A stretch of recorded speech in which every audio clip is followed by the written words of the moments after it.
Masya Allah. Si sama nila ñak bu seytaane randu. Waaw. Si sama nila dak bu seytaane to. Sama tak. Ala ko yenda. Lu way ko dina ko def. Def du si, def du so.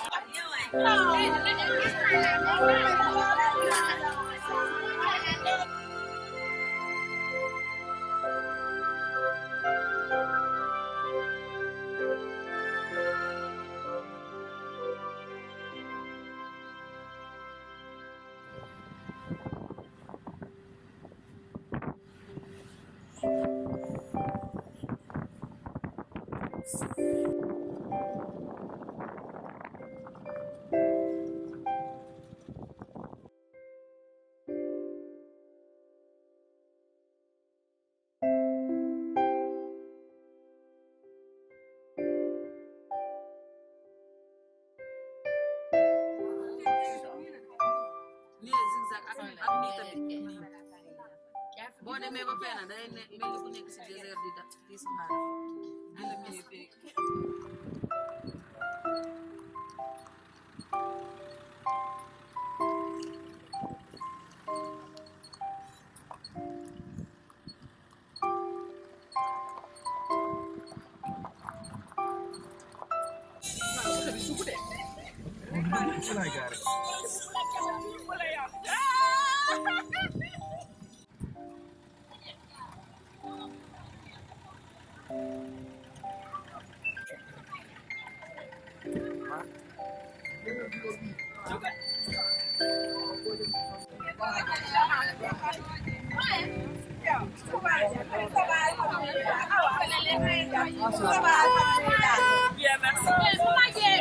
yéen a ngi. Ça va alhamdulillah. xëppoo leen ci xew mi suuf de. Ay yàlla tere. waaw. ndax borom xew mi xëpp ci suuf. wallaay wallaay xëpp ci suuf.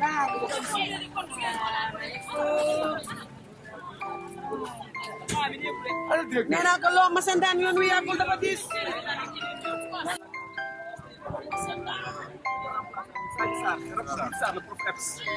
Ça va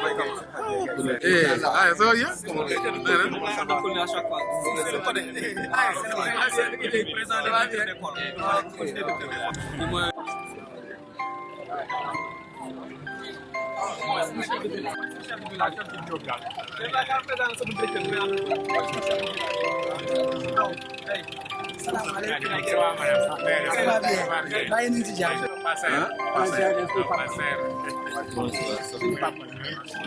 chaque vacance nag maa ngi yëri moom lañu àndal colonie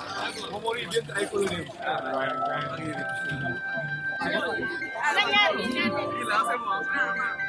may bii nag xanaa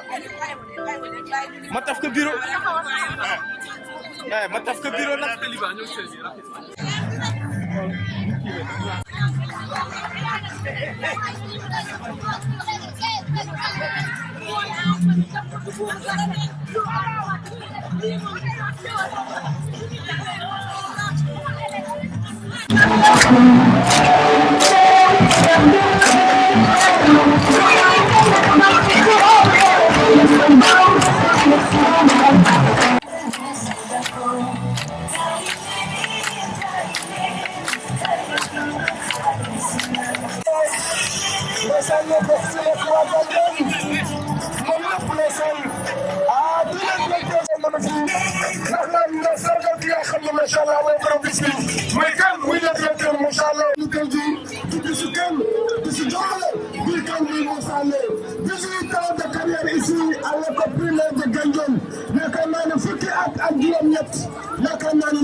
Mashallah, mon homme, il est allé sur délégation.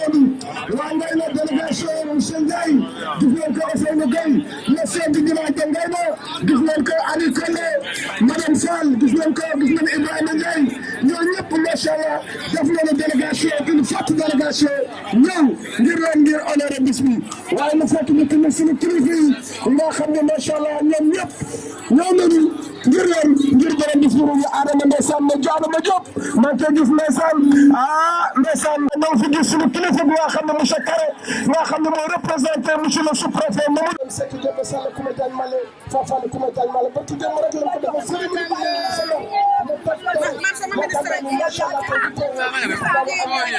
xale yi réussir na si lépp lu nga xamante ni taxawaayu école bi la kon nag bis bii ñu ngay defal bu jomb ko yaakaar naa c'est combattant mi ngi ni toog ci wetam fa tabaarakallaahu ak imam Doudou Diop ñoom Papa Amad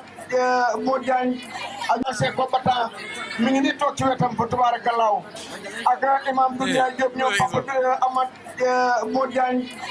boo koy gërëm day fekk ay mbokkam gërëm ko ba pare yaakaar naa moom ay mbokkam gërëm nii donc sans plus tarder parce que xaw nañ tardé affaire bi xaw na gudd dañuy oo xale yi ñu ñëw. Attention pour l'hymne national. Envoyé.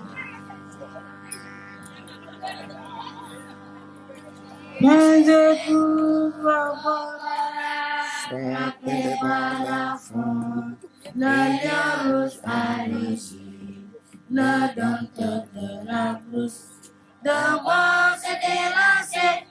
dissipa les ténèbres, soleil sur nos terreurs, soleil sur nos espoirs. Debout frères, voici l'Afrique rassemblée, fibre de notre belle épaule,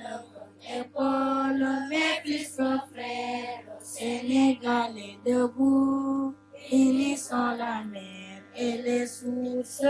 unissons la steppe et la forêt. Salut Africa, mais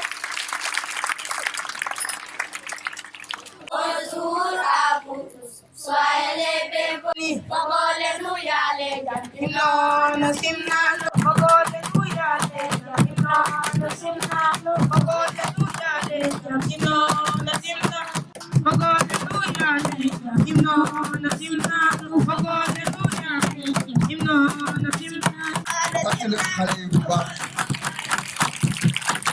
macha allah yaakaar naa ni ñoo ubbee jotaay bi am na solo lool. di la jox sa wàccuwaay sa papa sama papa Adama Ndiaye ñu ngi lay gërëm moo la may soxna waaye ñu ngi lay sant bu baax di la gërëm nee naa leen ñoom nga doon si lépp ndax da ngaa ñu fi def lu baax dañ ko tubaarkaale ñu mën a suñu doom suñu rakk may la ko ñoo fi def fi lu baax ba seen village bi ak na taawal yi fi nekk bi déggal fi kër nga def fi lu baax ba école bi am bu ne mu jël première ci région bi yëpp fa tubaarkalaaw ñooy woo ko ci sa soxna baax ànd ak aw baax nii nga xam suñu rakk la di suñu doom di suñu jarbaat ànd ak ñoom fii fa tubaarkalaaw kon ñoom ñoo damaa wax ni lépp lu ñu la defal fii tey jii rek ngir coomuñ ko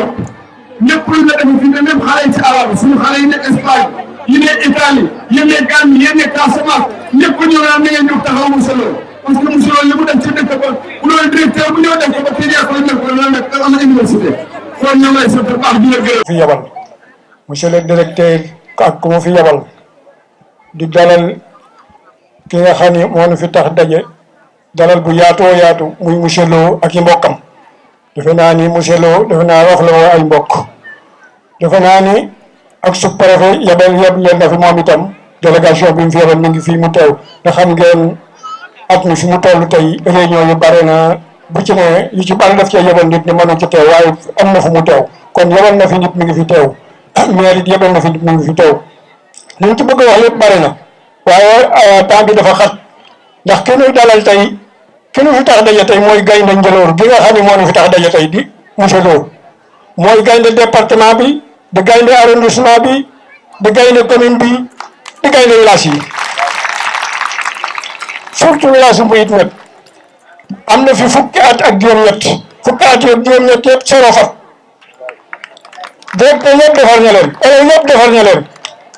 imam yi sax defar na leen ndax moo fi ne lépp lu mu dégg mu lijjanti ka gis ngeen école bi ni mu mel rafetewul dara rafetewul banc rafetewul classe rafetewul dara lépp monsieur Lo ak ñi nga xam ne ñoom la fi wutu kon monsieur Lo ñu ngi lay dalal jàmm fii ci Mbour duñu bëggoon nag nga dëkk fi may la ñëw fi kër may la fi soxna waaye saa boo demee bay jekku kay na nga fi tabax kër indi fi soxna ndax ma loolu ñàkk waaw wala loo ñàkk waaw incha allah boo ñëwee ñu may la keneen suba waaw ndax def nga fi loo xam ne defe naa mënuloo ba fay dara lu may foo toll ñu laa ñaanal yal na nga nekk ministre ndax xam naa ne boo demee ci kaw rek gàncax gi dem ci kaw département bi région bi lépp daañu dem ci kaw kon monsieur Léo li ñu bëgg wax lépp mënuñu ko wax suñu xol sedd na guñ lii boo amul woon kon teraanga du mat waaw ñu ngi lay dalal di la gërëm di gërëm say waajur nag nit bu baaxee waajur yaa tax waajuram yaa ngi teew ay mbokk mi ngi teew ay collègues mi ngi teew maître yi fi nekk na ngi teew directeur yi ci département bi ñu ngi teew directeur yi ci arrondissement bi ñu ngi teew directeur yi ci commune bi ñu ngi teew kon monsieur Lo li nga def kenn mënu la ko fay xanaa di la ñaanal yal na yàlla musal la yal na yàlla musal la def nga fi lépp surtout muy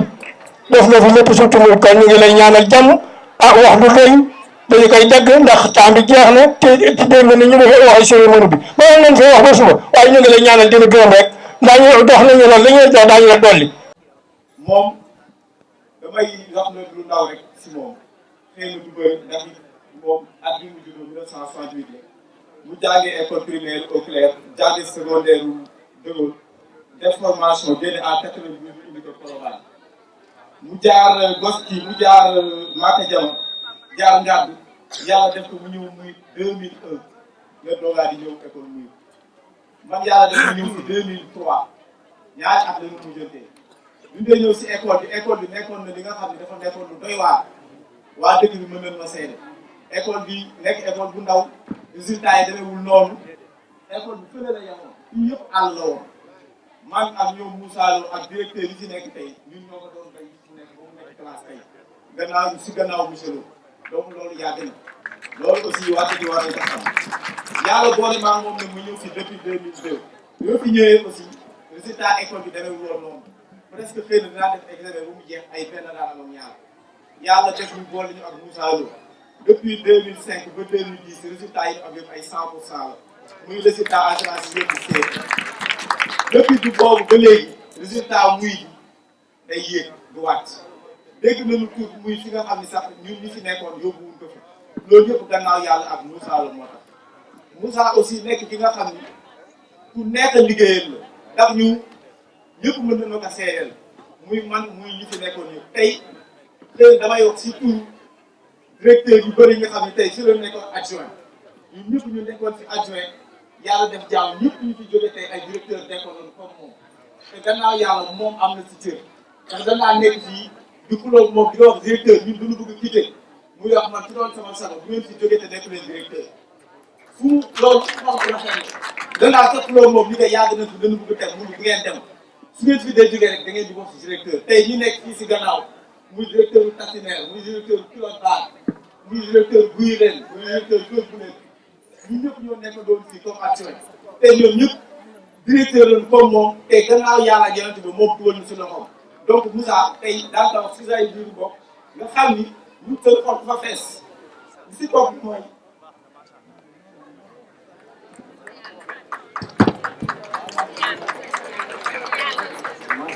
non day jégal nag sama xol moo fees ndax Moussa bu ma wax lu bëri ci moom li ma jàpp aussi mooy relation ñun ak moom dafay daf ñu jàppe comme rak moom jàppe ñu comme adjoint daf ñu jàppe comme rak ñu bokk ndey baay dañ daan am problème fekk si bureau ma ne ko Moussa man ne dama am soxla lii mun ma tawal jàpp si ko yëkk si loxoom koo xam jox ma di ma jël te kenn du ko yëg loolu te ay ati at la fekk ñu bay yoon bi laa yor tey non non loolu ma sama xol a feesee du ma yow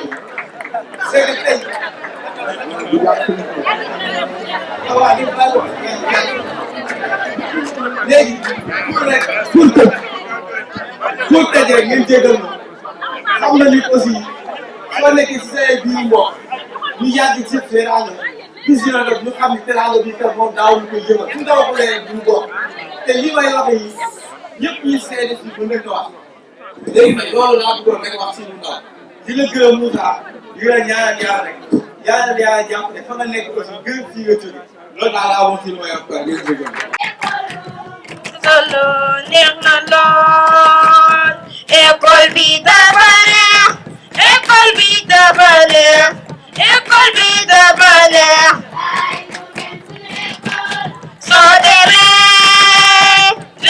yaay école Moussa Lo neex na lool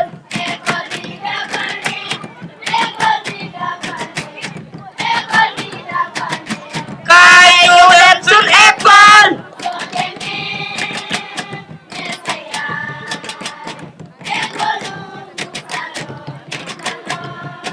soo demee neex sa yaay école Sadi Sarr neex na lool neex sa yaay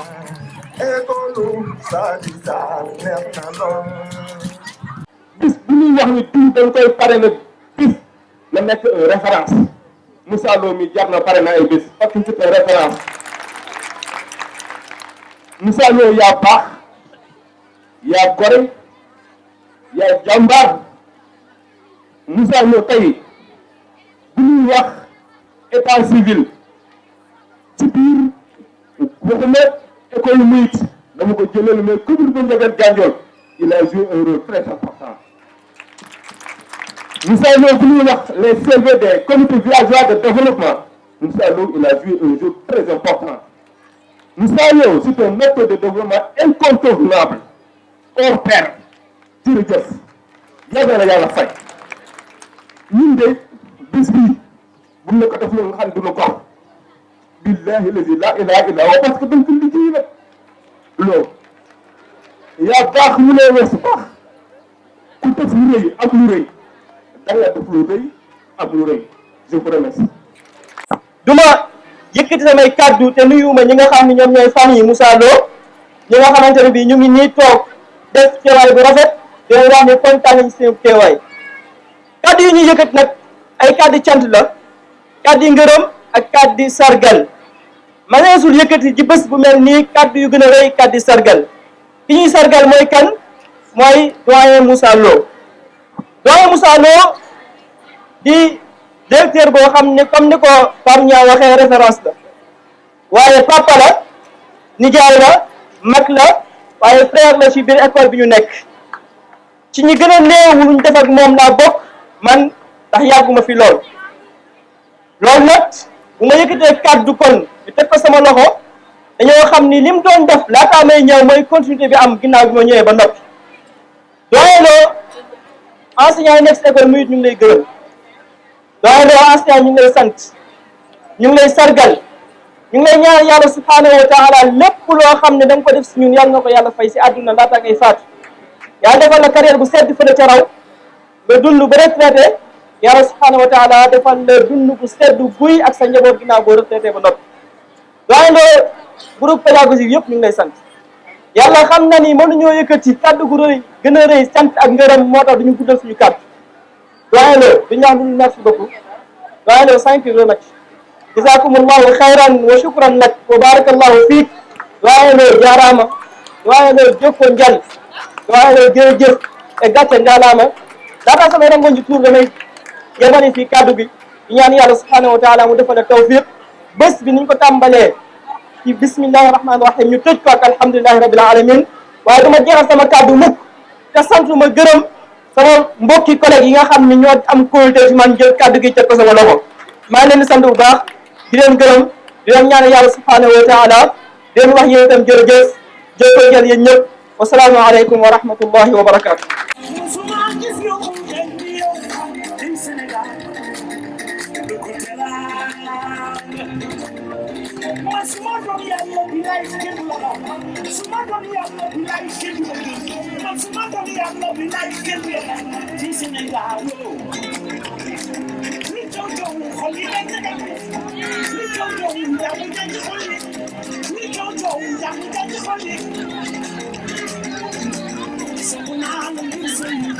tey nag wax dina jafe ndax lu ko muy jafe Moussa Lo yi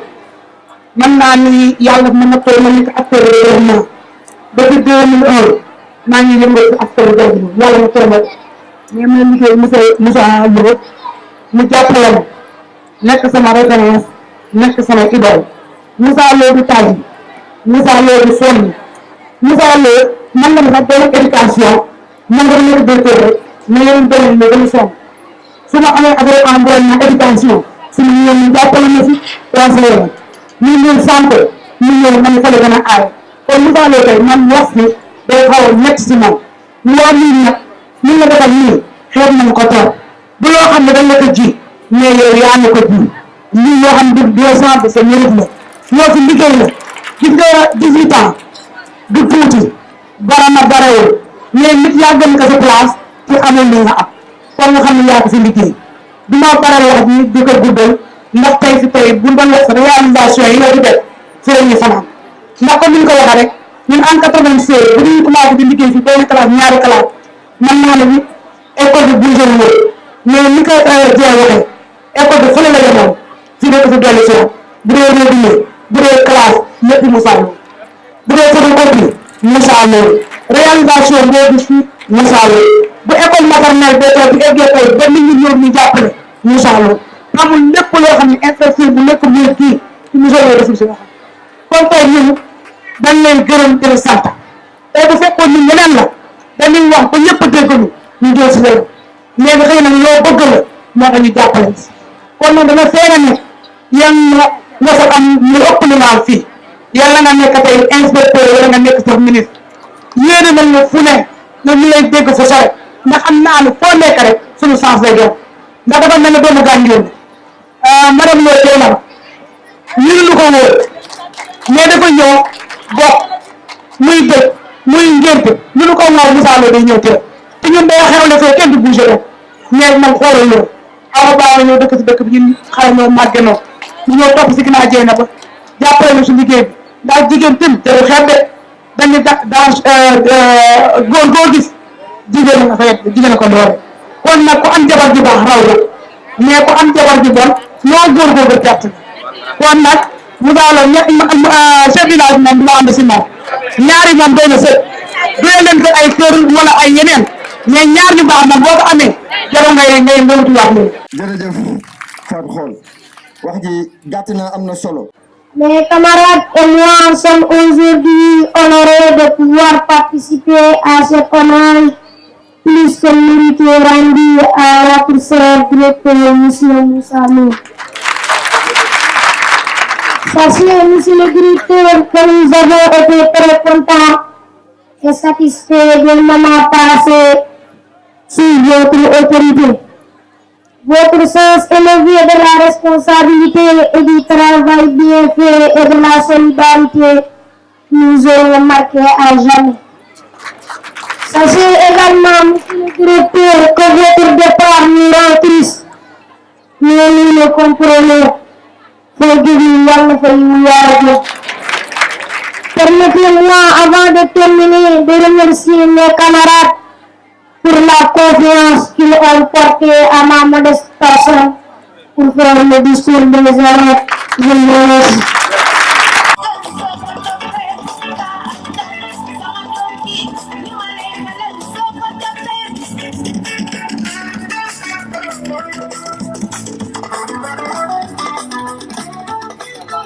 damay ñaan ñun ñi nga xamante ni day ay directeur d'école di jaawal sama xel très rapidement ngeen ñëw fekk suñu fii nu mu gën gaawee ñëw leen yéen ñëpp fekk sama fii benn yoon.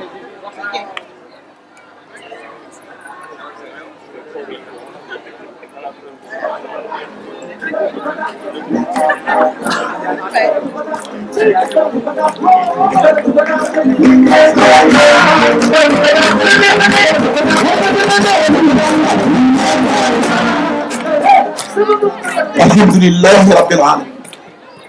alhamdulillahi rabbil alamin alhamdulillahi rabbil alamin kon ni ma ne woon léegi sunu kilifa yi maa ngi leen di nuyu ñëpp di nuyu sunu waajur yi fi nekk di nuyu mboolem ñi nga xamante ni ñoom ñooy parents d'élèves école muy di nuyu sunu mbokki naataangoo directeur yi fi nekk yëpp waaye di nuyu it sunu ancien élèves yi nga xamante ni ñoom ñu yore woon fii ci école muy bisu tey nag da di bis boo xamante ni dañu lott lool ci wax ñu jëm si jëmm ji di Moussa dem nan shahadatu zuuri moo di seede lu dul dëgg dafa bokk ci kabaayir yi waaye wa ma shahidna illa bima alimna li muy seede moom day doon lu wér lu mu xam lii may wax ñii taxaw ñun ñëpp la ànd engagé njàmbaar ci liggéey bii ci système bi kii la ñuy jàpp bu ñuy wax koo xamante ni mooy borom yéene ju rëy kii la ñuy jàpp lu ñu doon tey man ka tey jii rek ci lii ñu ngi jox ñu di ay directeur d'école yàlla ak moom mii fii la ñu jaar nekk tey loxo li jiitu ci moom mooy Moussa Lo mooy ki nga xamante ni du xaar nit ci liggéey damay ñoo koy fekk si waaye ñoom du la xaar loo teel teel fekk ci booy jëlee fi bàyyi ko fi ñun ñëpp mën nañ seet loolu ku mu nekkal rek wàccee naa yow ci lépp loo xamante ni moom mooy li ko wax sa diggante ak moom yow kay yow yaa koy desal waaye moom wàccee man ñun ñëpp bi ñu fii ñëw metti war na lool saa bi muy wax nag 2003 maanaam moom seen fekk seen loolu fekk fi ay jafe-jafe waaye mu takku rek nekk si rek ñu àndandoo yàlla di ñu suturaal ba résultat wu école bi di jóg résultat yi di jóg xoolam di gën sedd waaye mu takku rek damay dem ba ma nekk dama doon ci moom loo xamante ni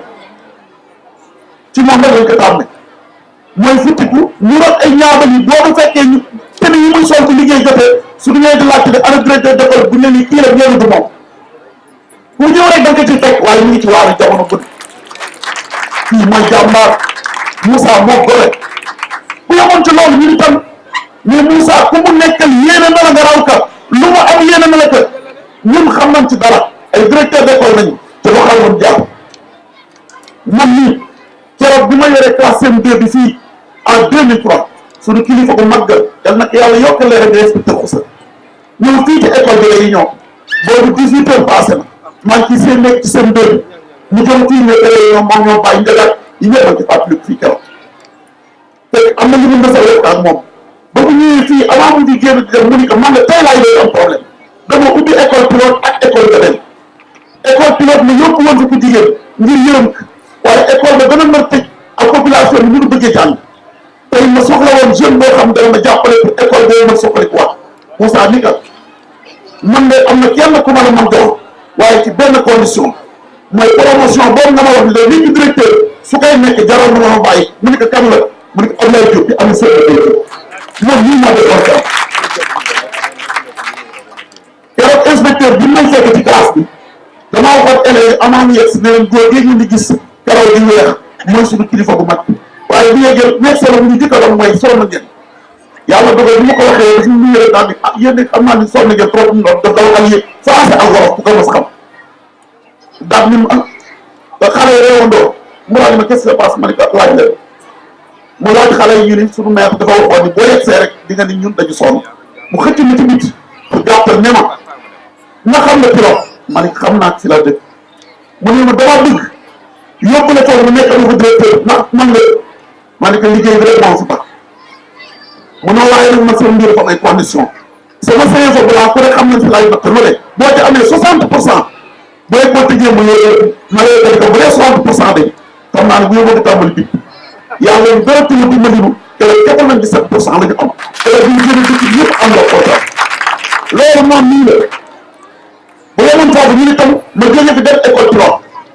ba man nen ñu nekkee école pilote ñu def période boobu ñun ñoo ngi ay contractuels yoo xamante ni suñu poste bis bu yàlla sax danaan mën nañ ko déclaré yu ñàkk bis bu ne ñu koy wax suba ñu déclaré ko gannaaw suba ñu déclaré décembre bi ñu ne maa ngi fàttaliku ci abri provisoire lay yéeg nekk ca kaw ñu takk di defar di waajal pour ñu dellu see keroog la ma au téléphone di yuuxu non non félicitation monsieur le directeur félicitation monsieur le directeur ani ko ma xaw mu ne ma confirmé lañ ne te amee naa kayit yi nii sama loxo moom moo dal ba ñëw jox vraiment foofu ñu ni jeex na parce que jii ma nekk ci directeur yàlla ku ne lay jaarale waaye ci loo xam ne mi ngi nekk jaarale ñoo nga nekk ci école élevage am fa séminaire ñu ñëw ba si man ni ma demandé leen personnel parce que lan lay demandé personnel 14 heures bu ma ko demandé fan laa koy amee dama ko mën am mu ne ma dama la wax léegi dama la demandé bu leeroon ci li ma lay wax ma ne ko mais tey la ñu clôturé te man fi tool sama dossier parewul samay dossier fu may def samay kii mën nga ca école pilote mu ne ma woowal Santa Laye ñu ci mbooloo ni ko mu teg ko ci oto Ablaye Gueye mu andi la kii yi fii ci élevage keroog moom la ñu def ñu andi ko élevage ñu déposé ba yàlla dogal mu génn ma gën a ko si boobu moom muy mbokk ñun comme kii lan lañ ko mën fayee lan lañ ko mën fayee bu ñuy wax xool bu baax kii moo tax ñuy wax yàlla moo am fay yàlla moo man fay yàlla na la yàlla fay yàlla am fay man fay yàlla na la yàlla fay lii ma wax nag tërin yi ma ànd ak yëpp dafa gudd moo tax mën mu sore waaye yaa baax Modou Pass yaa baax Moussa yow yaa baax sunu doom mu màgg te dama sedd mi dara tuur te mu daan lakk yàlla na la fa lakk fu yàq yi ngay yàlla bokk jigi bi jaay rasul sallallahu alayhi wa sallam allahumma salli ala sallam ngeen jéggal ñëpp guddal ba ma nuyoo ñëpp ba pare nag man monsieur Guèye laa tudd nekk professeur de français au lycée de Pao man nag dama fi am tey ñaari tànk benn bi Moussa Lo mi toog tey dama bokkoon promotion ñun ñaar ak inspecteur Omar Cheikh Tidiane Sarr école normale régionale Bambey en 91 92 ma doon bokkoon formation léegi waa Bambey ñu ne ma waa Bambey monsieur Guèye bëggoon nañu loolu sagal boobu ñu defal Moussa Lo yóbbante na la ci waa MUIT nga xamal ne ñu ne ñun waa Bambey kontaan nañu ñun promotion ba te promotion ba ay kilifa rek ci rek am na ci inspecteur ay administrateur civil ay professeur ay préfet ak maire ak ay maire boobu ba léegi nag ànd bi takkul ndaxte li war naa lu yàgg dëgg la boobu la ñu ñoo ngi ànd waa groupe yi ñu ma gërëm ma leen waa MUIT loolu moo waroon ma ni danaa jël parole wax seen yëppante nee na sant na leen gërëm nañ leen li ngeen defal Moussa Lo ñun ngeen ko defal yéen ku leen xool toogaay bi xool seen sant yu rafet yi xam ñu bëgg école nga yéen école rek moo leen ñor école rek moo leen soxal yàlla yàlla jàppal leen yaakaar gi ngeen am ci école ak ci enseignants yi ak autorité ak élèves yi yàlla bu seen yaakaar tas yàlla bu seen yaakaar tas kontaan nañ loolu beneen bi nag damay wax tamit sama diggante ak Moussa Lo yàlla dafa def ba ñu génnee école normation Bambey école normale de formation Bambey ñu affecté mu jama Moussa nekk nit ku tey enseignant bu pertinent chevronné Moussa nekk ku discret ku effacé ku am personnalité ki xam lu mu bëgg Moussa école bu mu dem bàyyi fa classe man lii bettuma si Moussa dama koy faral di wax lii bettuma si Moussa waaye nag yéen ngeen def mënoon na ñàkk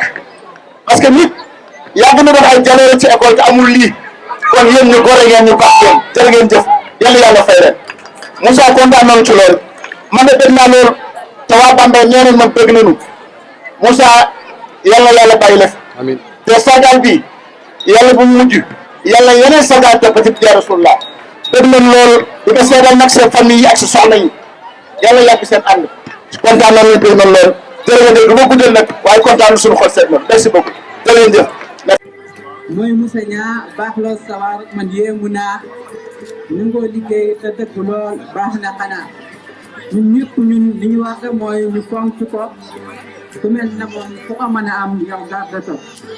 mooy Moussa Niang sawar te yu baax bu si jóg mbaa xam nga suñu kafe doon lim kenn du si jóg ba ko li baleet ndar Saint-Louis fa lay jógee yaatu lewet loo wax mu ree moom lay bëggee mooy Moussa Dia kenn du ko raw moo dëkk raw nee nañ ko nag namm nañ la lool te ñoo la raw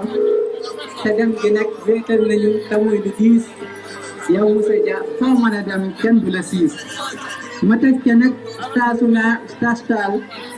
soo ko gisee nga xam ni kat diine la tal stage taal yaay jàmbaar diine jeeg njàngal mi yow kenn du la xaar jigéen ju baax sawar te yiw mën a sante tey joxe ñam sawar sa lool te su accès taxaw fi yow nga xool ko rek mu reetaan soo ko waxtaan saa yoo demee gis kii kat ak reetaan dama moom koy xool ak seytaan boo waxoon ko yow mooy Anita sant moom mooy jabaate kenn déglu ma madame Touare mooy yaay ku nekk madame Niang mooy Moussa Niang dégg naa leen soo jëlee yow di ko yow yaa ngi xamal jërëjëf naa ñëw ba tagal madame Fall saa yu ñu ñëw baax gis kii ne gis nga lii mooy mbaax madame Cissé ak Sikine Yacine ak yow Ndiaye jàngal ko saa yu Yacine madame Gaye am Moussa Gaye daal yow yow te suñu ak jàmm nag jàmm ngeen doo fàtte lépp lu ASP baax bii Aliou Koné baax na te baax moo am fii man mii taxaw man maa si mënu maa way sama bopp man du ma sax di jël ndax may tëye te yëpp nii mën naa jël ba way si moom waaye du daa fekk ne monsieur le ko mel ñoo leen taxaw dimbali ma ngeen ma feeñal di xam que baax bu sax di ñu leeral mooy monsieur le Moussa tey moo fi mooy fii bi mooy moo leen di sax waaye loolu Moussa yaa ngi des te dafa des gisal gee dama leen fes waaye loolu Moussa fii bi mooy kenn ku nekk mu dee ñaari si jàngale kat bu ñaar fi ñëw ba dem fanweer ay béykat daay am bëjal la ñëw nga ñu se doyen mooy ak monsieur Fall ku ñu si ñëw ba nit la tey yàlla la fa ni Moussa Dieng Moussa Dieng jaamu fi yow Moussa Sarr ñu ko la tey jaam la fi yow doyen Diop Masaka si ak Moussa Seck ñoom Moussa Dieng ñi jaam fi la ñii bari ndam diir bi nga def fii mooy fukki at ya te mu nga juróom ak ñett yow mais at ya Moussa ñaan ci sa man-man wala am Moussa ji day di sonn rek ngir am ndam yaa ko te yaa doon am gëm-gëm yaa mu yaatu la ci sa am ji wax ji weer su ko tuddee dinaa ci ñëw ba nga xam ni que sa jëf ji ñëw ñëpp ko naw mënu maa lim li nga def si mbaax ak baaxal ndax yàgg naa te wax ko mooy li ma jaaxal li nga ko liggéey kii gànjul ak baaxal kenn du ko lim te wax ko sax du ko jeexal xanaa ma jéem tey ba nga lim ndax dëpp lim da nga fàtte yow wala fa ko wax mbaa yow nga juum sa soxla rek xam ni ko moom mooy dund sa lu jënd ko bañ sotti yow jaamante sa wax mbaa ko nit ku baax ko yiw wàññi mbaax ci baax bi wax ba weesu la yow yaakaar jàmm gi sax teewal bu wan bal la ngaan yàlla na ko yàlla buur bi def ba mbaawaan fii ñu ne bisu tey jii suñu tuuraan ngir sargal delloo njukkal ak waxtaan ci baax suñu fonk liggéey ko di caataan mun musaloo loo songale yàlla nañ ko daan diir bi ma def fii ci mooy gis naa fi ay gars yu baax te ñëpp a baax ñoo am fii nga xam ni kat luñ mën a wax si way wii moom la ñu gis ci gars yu baax yi am fii nga xam ni kat luñ mën a wax weesu na lii li ñu fi liggéey muy xam-xam ëpp na lii jàngalekat jaaramaloo kenn du la fay loo mënti am mérite nga ko wax ko tey yéen xale kat jàngal ko yow ak yar ko daa pisati te daa jotee ñu xam ko ku mën a ñu bëggal sa doom ngir yar ko xamal ni kat lu nekk daa doon duñ ko lii ñu jëlaat bi daa di ñëw di leeral li gars yi ñoom nekkee mooy di gaaral jégal naa jégal ma yow suma juumee ci bépp te ak njumte yow saa yu amee jégal naa jégal ma yow suma juumee ci bépp te ak njumte yow saa yu amee asalaamaaleykum wa rahmatulah.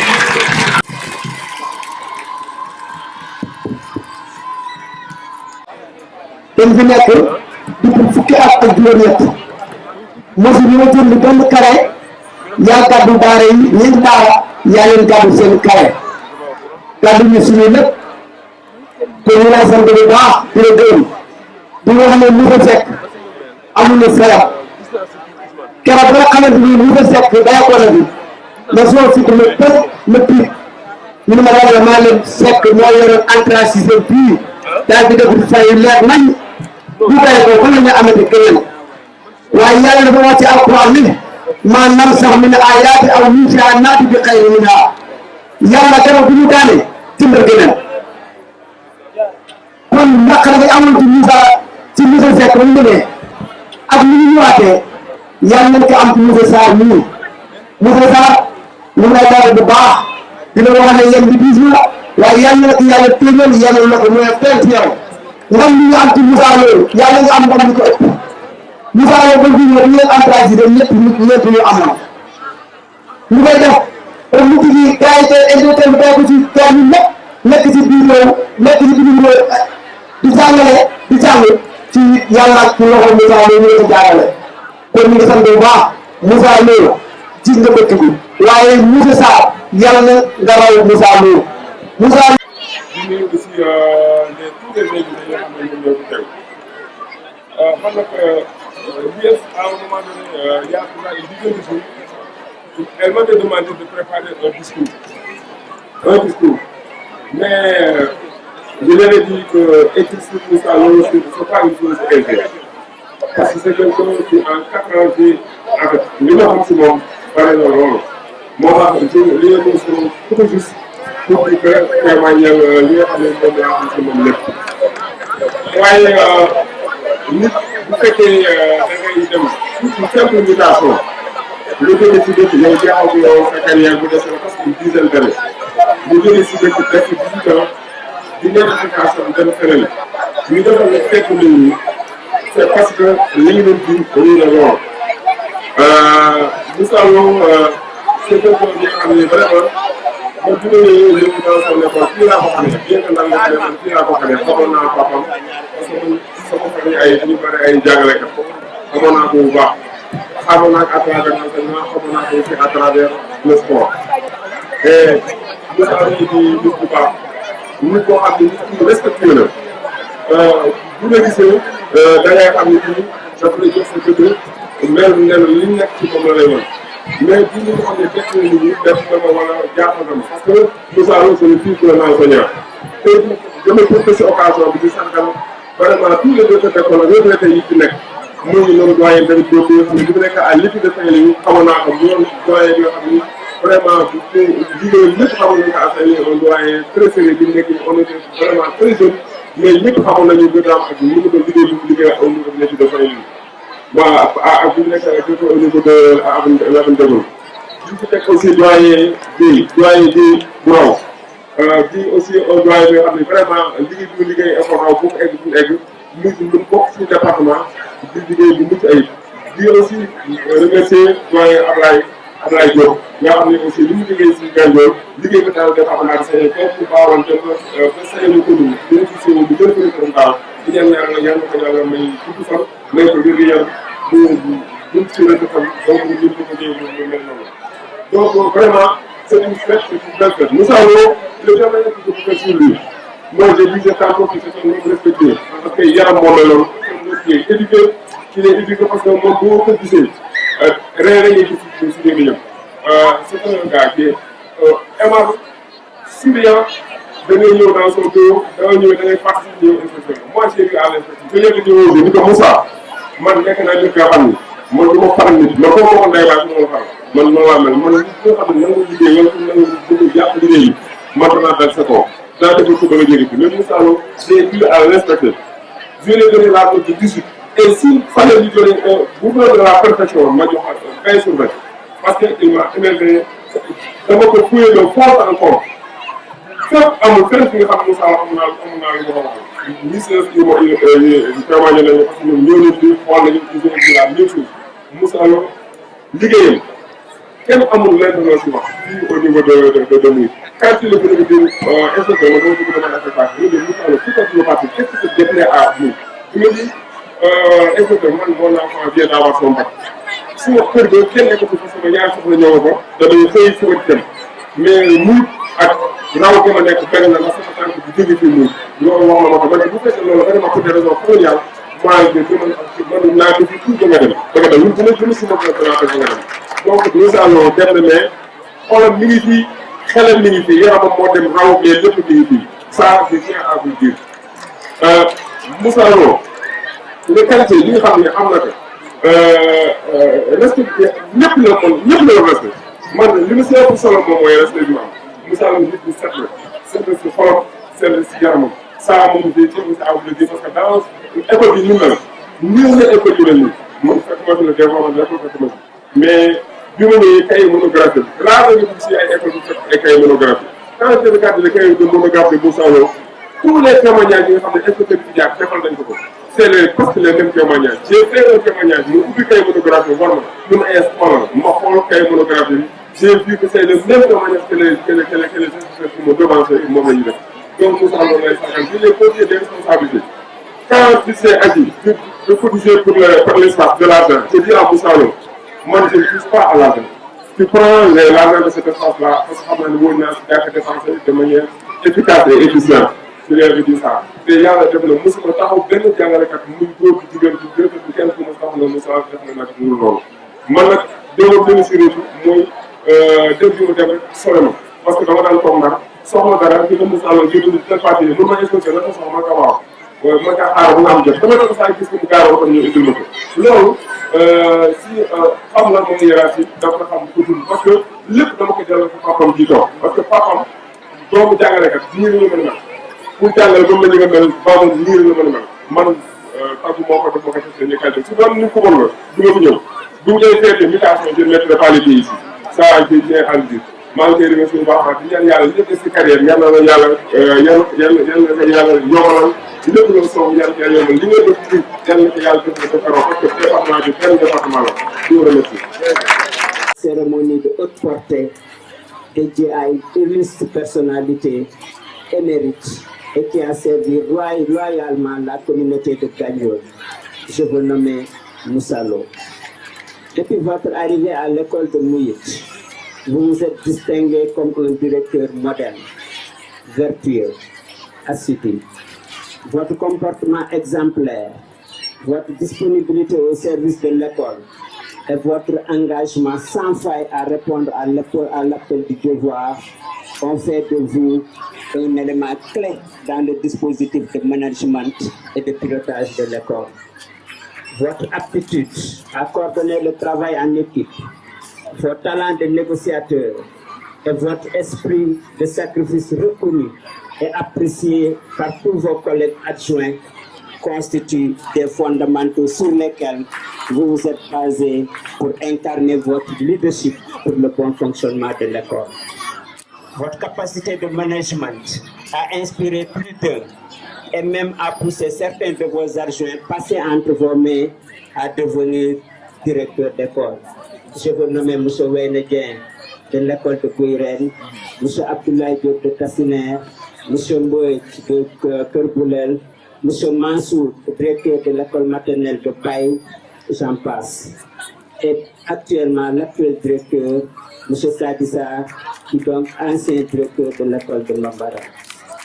Vos relations avec la hiérarchie ont été toujours saines. Vous proposiez régulièrement et à temps toutes les pièces périodiques, quantum horaire, PV encadrement des actes, PV cellule d'animation pédagogique, fichier scolaire des élèves pour examen. C'est à ce titre que l'inspecteur chef de district et l'IF5 du département vous ont décoré lors de la semaine nationale de lancement de la semaine nationale de l'école de base tenue à Mouyit l'année dernière au courant du mois de mai, tenu à l'école de Raoult, votre actuelle école. Au plan social, vous êtes un homme d'une dimension incommensurable. Vos qualités insoupçonnées de médiateur social ont été d'un apport considérable dans l'apaisement du climat social au sein de l'école. Vous avez contribué, dans bien des cas, à désamorcer des bombes sociales et régler des différends entre élèves et parents d'élèves, entre parents d'élèves et enseignants dans l'exercice de leurs fonctions, mais tout cela dans la discrétion la plus absolue. Vous êtes très apprécié par la communauté. Pour toutes les sollicitations faites par celle-ci, vous avez toujours répondu favorablement. Votre engagement aux côtés des populations a fait de vous un conseil spécial du maire de la commune de Gandiol. M. Moussa Lo, l'inspection de l'éducation et de la formation de Saint-Louis département vous félicite pour ce travail de titan que vous avez accompli durant vos 18 années au sein de l'école de Mouyit. Après de nombreuses années de bons et loyaux services à Mouyit, vous quittez haut la main cette école pour une autre, l'école élémentaire de Raoult.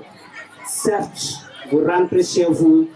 mais sachez que Gandiol vous a porté dans son cœur. Mais un autre défi vous attend à Raoult. C'est la continuité de cet excellent travail accompli. En tout cas, il faut reconnaître que c'est un lourd fardeau, mais l'IF compte beaucoup sur votre sens élevé de responsabilité pour maintenir ce leadership que vous avez déjà incarné. Nous vous souhaitons un plein succès à Raoult, mais souhaitons aussi un plein succès à votre remplaçant, en l'occurrence M. Sadissa. Merci de votre aimable attention. Je le disais tout à l'heure, il y a des directeurs qui sont passés ici et qui ont fait du beau travail. Ils méritent d'être distingués. Donc nous allons passer à une remise de distinction et de cadeaux.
salaamaaleykum mbooloo mi fi teew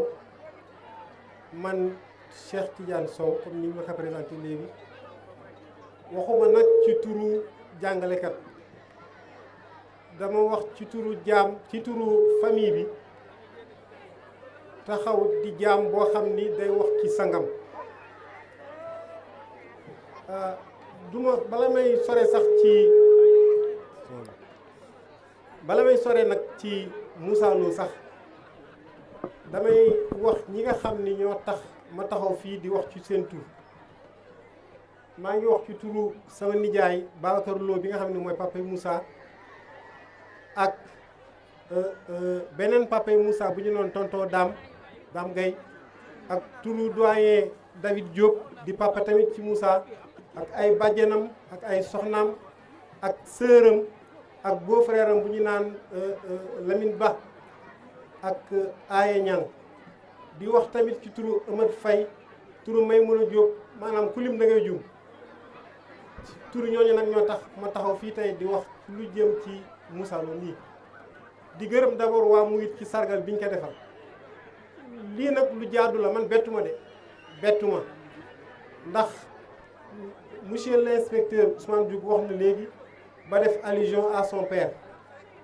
bala may sore nag xëy na peut-être xel sore na lool moo tax may ñaan rek ñu def benn minute rek ñaanal waajuram bu jigéen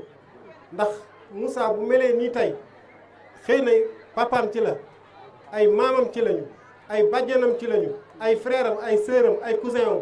mais kii nga xam ni lu jin jàng mooy njàng muy yaayam may ñaan ñu def benn minute rek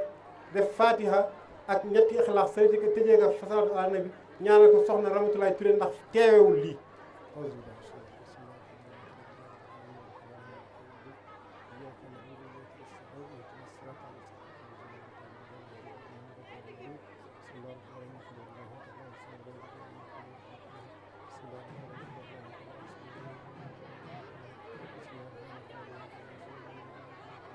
اللهم صل على سيدنا محمد الفاتح لما أغلق والخاتم لما سبق ناصر الحق بالحق والهادي إلى صراطك المستقيم وعلى آله حق قدره وعظيم إن الله وملائكته يصلون على النبي يا أيها الذين آمنوا صلوا عليه وسلموا تسليما صلى الله عليه وآله وصحبه وسلم تسليما سبحان ربك رب العزة عما يصفون وسلام على المرسلين والحمد لله رب العالمين آمين kon ñu wéy ci kaddu gi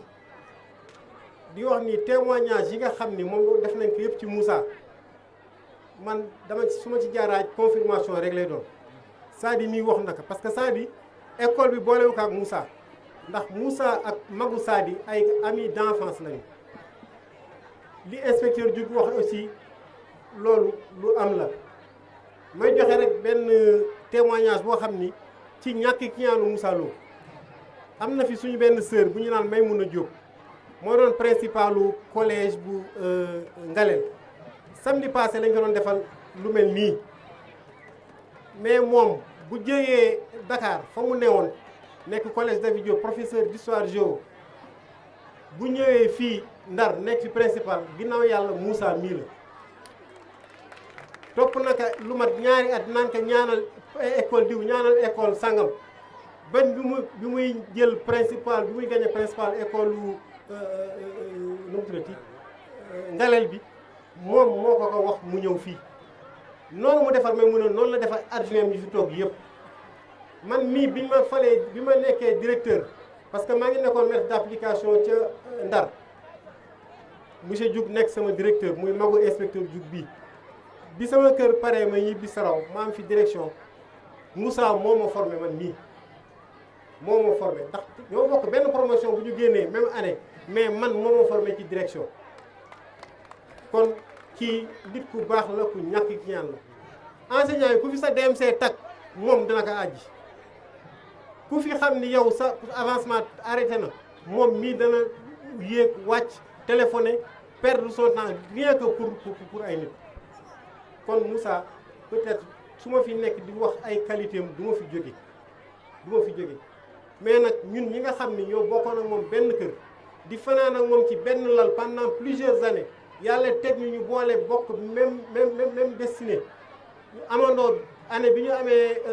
concours enseignement man ma ñëw ci école normale bu Ndar moomu dem ci école normale bu Bambey nekk fac inspecteur bu Sarr mii ak ñeneen ak même monsieur Guèye bi fi jóge léegi yaakaar naa ni kon du ma wax ci moom rek am na lu des dafa fekk nag c'est un peu difficile émotion bi am na xam su la fa tolloo am na yu bëri doo ko mën wax te temps bi sore na li may ñaan rek moo di ñaanal ka rek fii mu jógee alhamdulilah li mu fi def gis nañ ko mais fa mu jëm it am nañ ko ñaanal la mu fa fekk yàlla na ko def yàlla na ko triplé yàlla na ko quadruplé di leen wax tamit Sadi mii it di ko dénk waa mu it parce que c'est un frère à nous ndax ñoo bokk fi ñu dëkk jaar na fii xam ngeen jàppale leen ko incha allahu rabbi li fi Moussa def bu soobee yàlla dina fi def lu ko raw di leen ñaanal di ñaan yàlla Moussa loolu fa mu jëm yàlla fi yiw kese toog te yàlla taxawu ko yàlla na ko yàlla lafal cat adjoint ya mu fekk it yàlla na ko yàlla gën a jubaleeg ñoom ñu baax lañu di gërëm tamit vraiment di saluer au passage la présence du doyen Dieye doyen Magamou Taw loolu lépp bu fekkee ni lii war na ko ci Moussa mii la wasalaatu wasalaam ala rasulillah jërë ngeen jëf bu baax a baax Moussa Lo ak famille am ci turu monsieur le maire Moussa nag du pour ñu wax si moom dafay xaw a jafe day jafe lool ndax Moussa tey yaakaar naa ni du ma wax sax si mbooloom éducation bi nga xamee ni moom moo ko fi andi mais Moussa damay wax ak moom tey si turu commune bi lay waxtaan ak moom Moussa dafa ñëw fopp loxoom dugal ko fekk tombeek Arona nekk maire Ndiabène Gandiol nekk commune maire Moussa Lo ñëw joxe ci lépp lu mu ci war a joxe ba yàlla dogal maire xool ka def ko conseiller mu ñëw toog sama wet ma nga xamee ni man maay chef de cabinet Moussa lépp lu ñuy nas dañ koy nas mais lépp lu ñuy doxal loxo Moussa Lo mu ngi si doyul foofu ñu dénk ma plan international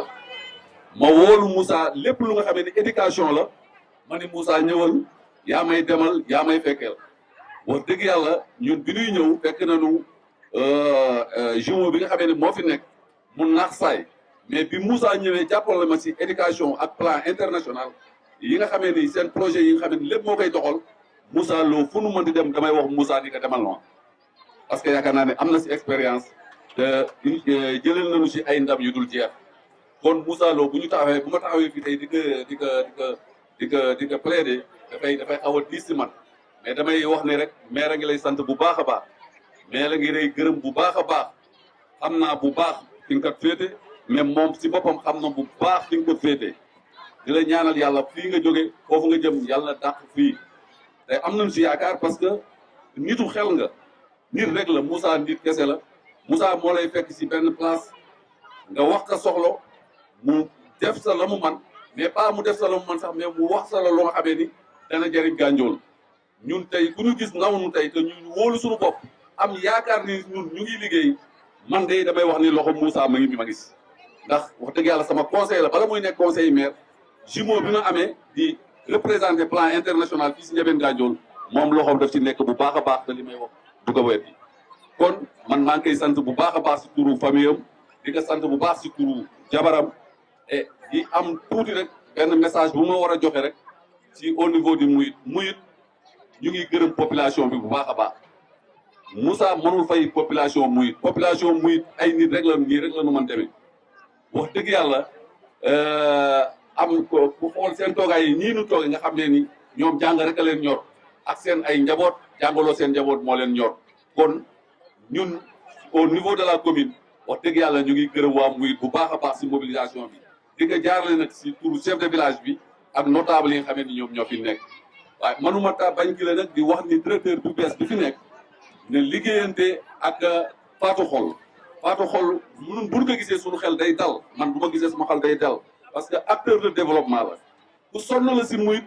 te ku am xalaat bu rafet barki démb rek directeur plan ñu ngi am benn réunion commune directeur plan ma ngi koy gërëm di ko sant si lu nga xamee ni dénk nañu ko moom mu war a ko liggéey fii si Ndiabène Gandiol kon directeur boobu bu ñëwee si localité boobu ñëw si village boobu ñooñu il faut nga boole leen ku si mel ne Pape Niang ñoo tam ay acteurs de développement la ñooñu laa ni ñooñu ñoo couverture woon Moussa ñooñu ñoo jàppale woon Moussa kon directeur bii fi nekk maa ngi lay ñaan nga tàllal leen loxo jàppale leen incha allah fi nga bëgg daal di nga fa maa ngi nuyu ñëpp ci turu maire wasalaam. kii mooy sunu directeur de collectivité éducative ñu nekk Grasse. de recherche et d'action de l'école éducative. di gërëm El Hadj Seye Gueye mi nga xam ne mooy le directeur des directeurs directeur Yirim si Diong ak Kobar ak mboolem directeur yi nga xam ne ñoo ànd ak ñun fii. école bi dem nañu formation. foog naa sëtu Yonent bi sallallahu alayhi wa sallam di sëriñam sëtu Cheikh Sadbou jox ko garaat ku ñu gërëm ci yoonu l'islam. Jeli rangona, Cheikh Jeli rangona, Jeli rangona, Woroso Marjana. Jeli rangotna, Cheikh Jeli rangotna, Jeli rangotna, Woroso Marjana. Amina Mustafa kule khadim yonen bidayo kula fiyo. على خدر في ذنب أو أنت بدراينا كل بداية مما دعنا مكيال من محمد عبد الله سيبة حاتم عبد المناب الخدي كلام وتكابلوي خالف مالك لترك نعمة بن خديمة مدكة إلياس مدنسا مددنان بلا يننديال من جلي رنغوتنا جلي رنغونا جلي رنغونا Monsieur le maire de la commune de Ndiabène Gandiol, monsieur l'inspecteur de l'enseignement et de la formation, monsieur le chef de village de Ndiabène Gandiol, monsieur le président du CGE de Mouyit, madame la présidente des groupements féminins de Mouyit, chers enseignants, chers élèves et chers invités. Au nom du sous-préfet empêché et à mon nom propre, il m'est agréable aujourd'hui de vous présenter mes chaleureuses félicitations à l'occasion de cette fête qui marque le départ d'un homme engagé, d'un homme de valeur qui a servi l'éducation pendant 18 ans à Mouyit. Nous savons comme ça, les enseignants du Sénégal honorent ceux qui méritent d'être honorés. C'est pourquoi vous avez le respect de tout le corps enseignant de la région et de l'administration. Le sous-préfet de Raoult m'envoie vous dire qu'il vous remercie pour le travail remarquable que vous avez fait lors des dernières élections présidentielles. Donc, il sait que vous êtes quelqu'un qui doit être honoré et que vous devez être honoré pendant les grands événements comme la fête du 4 avril. Vraiment, nous vous remercions de cet engagement, de ce travail que vous faites et le respect des lois et règlements que vous faites tous les jours vis-à-vis de la nation sénégalaise. Vraiment, je vous remercie. man dama fi ñëw ak ñaari mbokk kii waajuram la parce que maag waajuram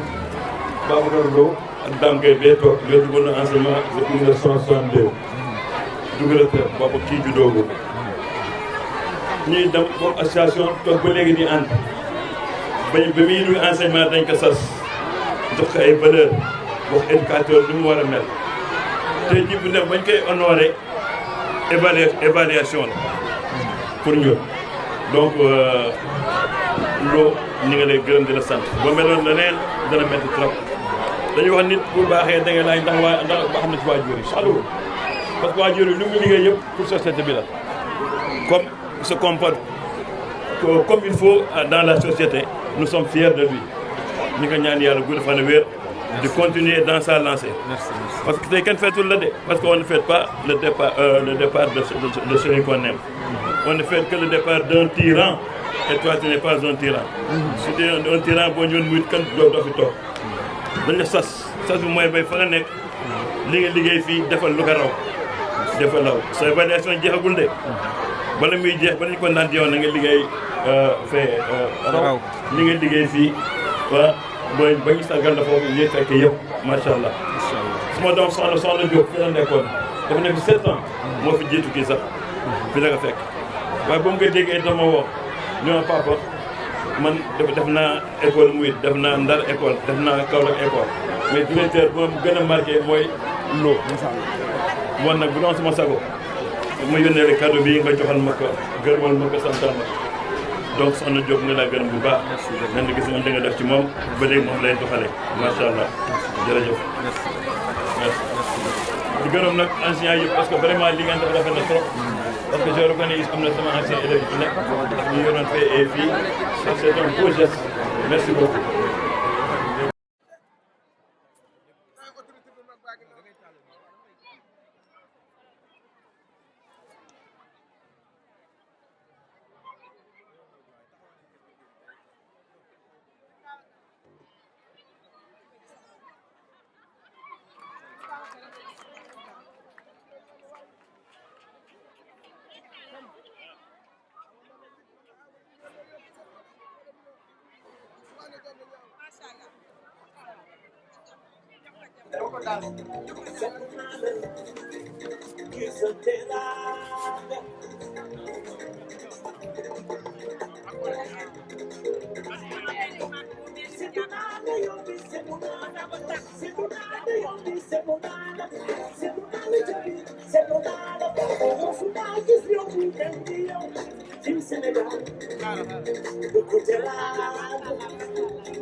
Le secrétaire général de l'IEF mu joxal ñu ko diplôme de distinction.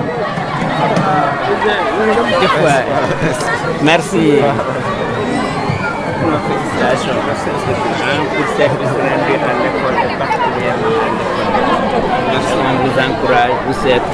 un plein succès. Donc au niveau de l'école de Raoult. À Sadi aussi, donc on vous souhaite aussi un plein succès au niveau de l'école de Raoult. Merci. Alaaj Jaxate sunu partenaire fii ci école bi nee na mu sañoon mooy teewal boppam waxal Moussa Lo li mu liggéey ci école bi waaye nag mu wax soxnaam li ko joxal ma téléphone bi El Hadj Mbaye gërëmal ma Moussa Lo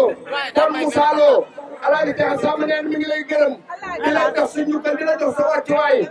nee na El Hadj Jaxate nee na mi ngi lay ñaanal yàlla dolli la jàmm dolli la xéwal kontaan na si yow bu baax a baax ay soxnaam a ngi nii Seydou Sène kontaan na si yow Seydou Sène kontaan na si yow waaw Madame Kounta Mbaye nee na gërëm na la nee na doomu daf ko de président bi di taale nii kenn solo ci lool nee na jéego bu ne def nga ko si ndax bëgg mu am koor Moussa Lo ñoom ay kontaan si yow bu baax Moussa Lo ñëpp kontaan si yow Fatou Xolle kontaan kontaan nañ ci yow bu baax papa ñi kontaan nañ ci yow góor gi jële daan kontaan nañ ci yow ak waa dëkk bi yëpp asalaamaaleykum. Moussa Lo may ma rek tuuti may ma rek Moussa Lo may mën a génn ma yéen ci yow may mën a génn dafa dëkk fii ci école nee na moom feex neen jëkkëram may mën a génn nee na nga baax am jàmm bëgg nga ak nee na ci du kam kan yéen nee na may mën a génn nga fi wàcce ci wàcce yéen waa ñu yéen mais tey ba fi leen gën a gën xëy ñu fi yéen kon may mën a génn mi ngi daal kan yépp waa ñu leen gën a Moussa Lo mi nee na ko doon ko bëgg a njabootam may mën a génn yéen la yàlla ko jàmm nee yàlla yàlla bu ko bañ ko jël sa liggéey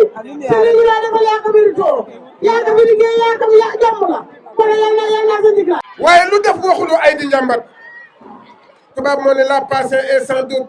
les oiseaux que nous voyons s'envoler vers de nombreuses directions si on les canalise et se délivre des personnes très chères considérables et considérées Moussa jërëjëf loo dund doyul sa mbaax sa ngore sa tabe li ñuy wax alal loolu du alal lii mooy alal nga nekk si bërëb di liggéey ba bis jot nu wëlbatiku di la fa sargal te bu yeboo ñëpp ni tey yaa ngi ak alal yal na yàlla guddal sa fan li ma bëggoon wax fa tabarakallahu bare na waaye temps bi moo nu xoj ba tax na li ma bëggoon résumé lépp si sa capacité si sa valeur si sa intellectuel si sa bëgg nit ki sa njàmbaar macha allah loolu du woon temps bi rek lu dëgg waaye nag lépp baax na ko yoon jeexul baax na suñu jeex jërëjëf loolu waaw jërëjëf Moussa Lo say mbokki ndey say mbokki baay pour gàttal say bàjjen ñëpp la gërëm li nga def nag du sàmba àllaar sa néegu ndey ak sa néegu baay nga ko tàmbalee ñëw ba gànjool tàmbale nga fi yaa ngi ko commencé sa néegu ndey ak bu baay muy say bàjjen yi say jabar say rakk say mag ñoom ñëpp ak lay sant di la gërëm ak say sang ak say jaam ndax nag nii rek nga mën a mel Cheikh Amadou Lo wey sa maam Alaaji Mbay Lo wey sa baay Adja Yaasin Lo wey sa bàjjan Adja Marey sa bàjjan yow garmi doomu garmi rek la mën a doon dama ni cheikh na cheikh Sadbou dafa caatloo góor gu naan cheikh bu nan na cheikh bu naan na jur Chérifat Xaana cheikh al sa baay te tariqa bi nga nekk ñaawoo ci doonoo ci cuune Chérifat Xaana doomu cheikh bu nan na doomu cheikh na cheikh Sadbou bandi cheikh mit faada gurdu maamin taalibal xeer kenn du cheikh na cheikh Sadbou cheikh at Xaana cheikh bu nan nay baayam cheikh bu nan nay caatum cheikh na cheikh Sadbou dama ne la Moussa lii teeñ dong la yan bi ñëwagul ndax sa ndey dëkk liggéey Adja Ramatou ku nekk xam na ku mu sëy ci kër billaahi wallahi taala kon yal na yàlla guddal sa fan wéral sa cër yàgg seen sa wàcce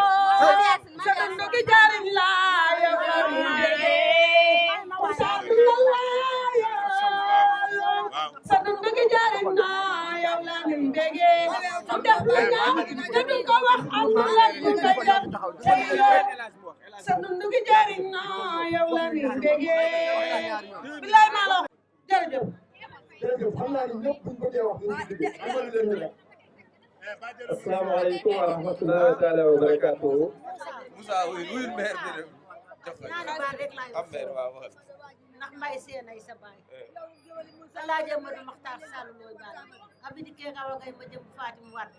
daana wagay ma jëm Fatim Wade balla capur ma des jaar ma jëm Fatim Wade Amadou Lo sa mama xare leen daan xare la sol solo nit yu jam ko ma am fa médaille militaire croix de guerre médaille orient waaye lu jiin njaaga Ramaturé njaag ndax moo ko liggéey soo am sa yaay Ramaturé mu baax mu lewat ma yàlla na xappee àjjana waaye bëggoon naa def détail bu yaatu boo xam ni daañu leen wax cosaanu dëkk bi lan la bu ak lan la Moussa nag jërëjëf donc dama dégg wax bu am solo ci nit bu nekk juddoom rek lay wane te yow bi ma la xamee boobu école ñëwoo école muyit sa famille mère bi taxawoon fii sa tante Badiane Yacine sama mère waaye ñu ngi wax ni kontaan nañu dégg nañu ndax ndox nit bu defee teraanga da nga koy wax te Moussa macha allah yal na yàlla lafal la cat yal na yàlla lafal la cat en tout cas muy jóge di wóole ki la fi remplace nag yàlla na dund ba jël sa relève ba kenn dootul wax dara su ko defee ñëw ci barke bi sax ngeen baal maa xam. merci asalaamaaleykum wa rahmatulah wa taala wa barakaatuhu maa ngi jiital sama nuyoo si bépp kilifa bu fi toog muy kilifa diina ak kilifa aada di siy teg jàngalekat yi ma fi nekkaloon fii si école bi nekk nañ fi nekk bu rafet depuis 2001 ba 2019 ñi fi jaar ñëpp ku nekk maa ngi lay gërëm di lay nuyu sa tur ak sa sant lii lépp su amee ñoom la parce que benn loxo du tàccu dañ doon liggéey ak équipe pédagogique loolu wane nan ko moo tax liggéey bi am fii si Mouride su ma paree si jàngalekat yi ku nekk maa ngi lay jox loxo di lay nuyu di lay baalu àq di lay ñaanal tamit nga sore si sa carrière parce que nekkoon nañ fi nekk bu rafet nekk nañ fi mbokk rak doom nekk nañ ko fi te lépp aussi ñoo ko bokkoon donc di sant yàlla rek parce que yàlla ñu boole xol rek moom lay boole donc mënuma am moo bu gën rëy pour remercier leen les collègues de l'école de Mouride sama xol dafa fees kontaan naa amatuma dara lu ma leen wax desenatu leen ma dara leen di ñaanal gudd fan ak wér-gu-yaram ak aussi li ngeen bëgg seen njaboot yéen a nga xam yàlla leen ko yàlla defal ñëw si le côté administratif di nuyu sama mes supérieurs hiérarchiques les inspecteurs ñi fi jaar ñëpp wax liggéey bi aussi ñoom la parce que su ma demee ba am lii ñoom ñoo ma fital ñoo ma may doole ñoo ma jox kàttan ba tey ñu agsi fii ñoo ma tette ba ma agsi fii donc ñun xale rek lañu ay ndaw lañu seen ay ndigal la ñuy wéyal pour école bi jëm kanam donc ñoom ñoon doon indiqué ñoon doon dirigé donc di leen delloowaat jukkal bi lépp ñoom la les collègues directeurs gis nañ leen dafa xat le CODEC ñëpp a ngi toog ñoo ngi taxaw si ginnaaw tous les directeurs ñoo ngi fi parce que amoon formation ñëpp a ngi fii ku nekk ñoo ngi lay jox loxo di lay gërëm di lay sargal su desee si loolu mu ñëwaat si mes nouveaux collègues mooy les collègues de raw ñoo taxaw nii leen di nuyu tamit di leen di sargal di leen di gërëm parce que ku nekk yaa ngi bàyyi sa kër tey tëj sa kër maa ngi yéen yàggul 3 weer rek lañ defagum mais kenn manqué wul ñëpp a ngi toog taxaw fii sama ginnaaw mais di may tette vraiment merci encore te incha allah on sera une seule famille une famille unique comme ni ma ko defee nii à Mouride noonu lay nekkee aussi à raw jox naa leen sama bopp pour ñu ànd liggéey pour jëmale école raw fi école yëpp àgg su ma paree si côté boobu man ñaari kër rek laa am benn kër bi juróom-ñeenti weer laa fay def 9 mois beneen kër bi 3 weer laa fay def ñaari kër rek laa am si àdduna ñaari kër benn kër bi mooy éducation bii ma nekk de octobre à juillet donc maa ngi gërëm tous les collègues yi nga xam ñoo ngi fi nekk ñooy travailler ensemble beneen kër bi mooy les collectivités éducatives les 3 mois de vacances ñoom laa koy defal waa Grâce a ngi fi waa ASEG a ngi fi yeneen directeur de colonie yaa ngi fi moniteur yaa ngi fi ñoom aussi maa ngi leen di gërëm di leen di sant gis naa seen taxawaay parce que su ma paree su ma su école tëjee rek maa ngi si affaire colonie de vacances yi donc ñoom ñëpp seen taxawaay ngi fi directeur bi ma daan jox colonie mi ngi ni toog mooy El Hadj Sayer Gaye moo ma jëkk jox colonie ma yóbbu ko Maroc moo ma jëkk jox colonie aussi ma diriger ko donc moom aussi maa ngi koy gërëm maa ngi koy sant donc ñaari kër yooyu laa am éducation ak collectivité éducative ku si nekk maa ngi lay gërëm di lay sant samay parents aussi desunu parce que gis naa seen taxawaay di koy jëkkee sama papa El Hadj Cheikh Babacar Lo maa ngi koy gërëm di koy sant li mbër yi naan xaalisu mbër lañ leen ngéntee man xaalisu éducation lañ ma ngéntee sañ naa ko wax sa kaw parce que éducation lu tax ma mel si nii mën naa wax sama papa la parce que dama nekk élève nekk école Sayer Sey moo doon école lew na fii mu nekk fa directeur d'école chaque fois su courrier amee inspection bi nekkoon corniche man la koy jox ma yóbbu ko loolu laa dem distance boobu toujours di jaabante diggante école ak inspection ba sama xol naaj si éducation moo tax ma bugg éducation donc mën naa wax loolu moom moo ma si tette je me rappelle très bien xale bu ndaw laa woon nekk école primaire chaque fois courrier yi maa ngi daan yóbbu entre l'école ak l'IEF donc loolu yàgg na donc su ma demee ba nekk enseignant nii mën naa wax ni les 90% si moom la jógee donc xaalisu éducation leen ma ngéntee moo tax ma mel nii donc di gërëm sama ñoom bàjjen ñoom ñëpp a ngi fi di gërëm sama xarit yi di gërëm sama soxna yi ñaar ñi taxaw nii lépp tey ñooma su ne ma mën tàccu mën lii xatuma si école bi donc ñoom ñoo ma yaatal si kër ga moo tax école bi ma yaatu fa donc ñoom ñoo aussi maa ngi leen gërëm di leen sant di gërëm c'est-à-dire mënu ma tudd su ma tuddee rek su ma limee rek juum képp ku fi ñëw képp ku ñëw si jotaay bi ak ku yéene woon ñëw bëggoon te ñëw tim maa ngi lay gërëm di lay sant góor ak jigéen mag ak ndaw ku nekk gis naa sa taxawaay li nga fi def gis naa ko yàlla gis na ko yàlla la yàlla fay sa xol loolu rek laa mën wax maa ngi gërëm ñëpp di sant ñëpp di gërëm ñëpp di sant ñëpp di gërëm ñëpp di sant ñëpp wasalaam.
Thank you.